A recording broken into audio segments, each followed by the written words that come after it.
सभी सुनने वालों को मेरा हाथ जोड़कर नमस्कार। मेरी आज की कविता का शीर्षक है बेटी का दर्द। सदियों से हमारे समाज में बच्चों के बीच में भेदभाव होता आ रहा है। जब हमारे घरों में बेटा पैदा होता है तो ढोल नगाड़े बजते हैं, गीत गाए जाते हैं, मिठाइयाँ बढ़ती हैं। और जब बेटी पैदा होती है तो पूरे घर में खामोशी छा जाती है। लोग बधाई देते हुए भी डरते हैं। बहुत ही कम लोग ऐसे होंगे जो बेटी के पैदा होने पर खुशियाँ मनाते हैं।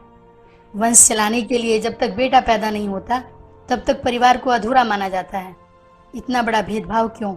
इसे देखकर एक बेटी के दिल पर क्या गुजरती है? कौन कौन से सवाल हैं उसके मन में? वो क्या जानना चाहती है अपनी माँ से? मैं अपनी कविता के माध्यम से आप सबको बताना चाहती हूँ। प्रस्तुत करती हूँ कविता बेटी का दर्द। बेटी के पैदा होने पर क्यों घर में मातम छाया है? बेटी के पैदा होने पर क्यों घर में मातम छाया है? बेटे के पैदा होते ही क्यों जमकर ढोल बजाया है? बेटा बेटी जब दोनों ही माँ तेरे जिस्म का हिस्सा हैं, तब तेरी आंखों के सामने क्यों इतना फर्क दिखाया है? बेटी के पैदा होने पर क्यों घर में मातम छाया है?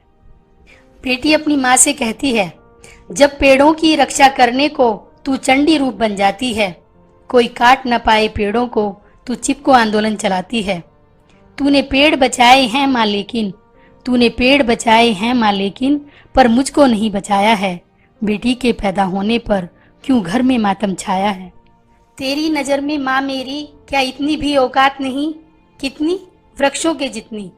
तेरी नज़र में माँ मेरी क्या इतनी भी औकात नहीं? मुझे बचाने की खातिर क्यों रखा सिर पर हाथ नहीं? तूने अपना वंश चलाने को मुझे बार बार मरवाया है। बेटी के पैदा होने पर क्यों घर में मातम छाया है? माँ मेरा वजूद मिटाने में तेरा हाथ भी कुछ कम नहीं। माँ मेरा वजूद मिटाने में तेरा हाथ भी कुछ कम नहीं।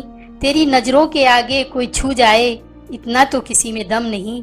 सारी दुनिया थर्राई है जब तूने काली रूप दिखाया है। बेटी के पैदा होने पर क्यों घर में मातम छाया है? एक बार बचा ले माँ मुझको, तेरा नाम रोशन कर जाऊंगी। एक बार बचा ले माँ मुझको, तेरा नाम रोशन कर जाऊंगी। उम्मीद थी जितनी बेटे से उससे दुगना करके दिखाऊंगी।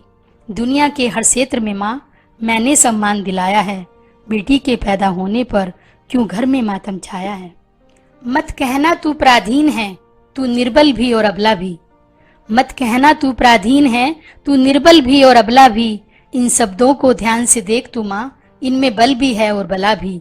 इतिहास उठाकर देख जरा, तूने क्या क्या करिश्मा दिखाया है। बेटी के पैदा होने पर क्यों घर में मातम छाया है? किस बात का डर है माँ तुझको, किस बात की चिंता होती है? किस बात का डर है माँ तुझको, किस बात की चिंता होती है?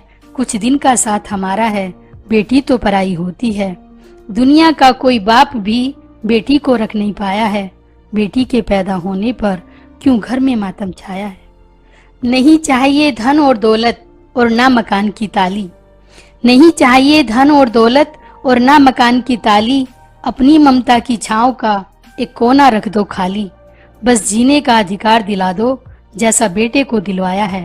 बेटी के पैदा होने पर क्यों घर में मातम छाया है?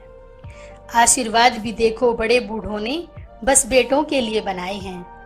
आशीर्वाद भी देखो बड़े बूढ़ों ने बस बेटों के लिए बनाए हैं। बेटा दे भगवान तुझे, दूधो नहाओ पूतो फलो।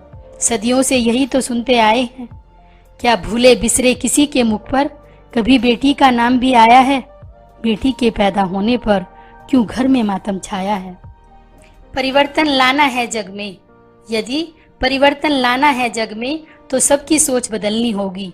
बेटी बचाओ की मुहिम शुरू अपने घर से ही करनी होगी। बेटी बचाओ और पढ़ाओ का संदेश घर घर में भिजवाना है। बेटी के पैदा होने पर अब जमकर ढोल बजाना है।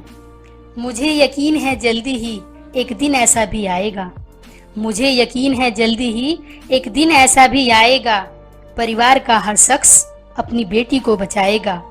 बेटी बेटे से कम नहीं, पूरी दुनिया को बतलाना है। बेटी के पैदा होने पर अब जमकर ढोल बजाना है। अब जमकर ढोल बजाना है।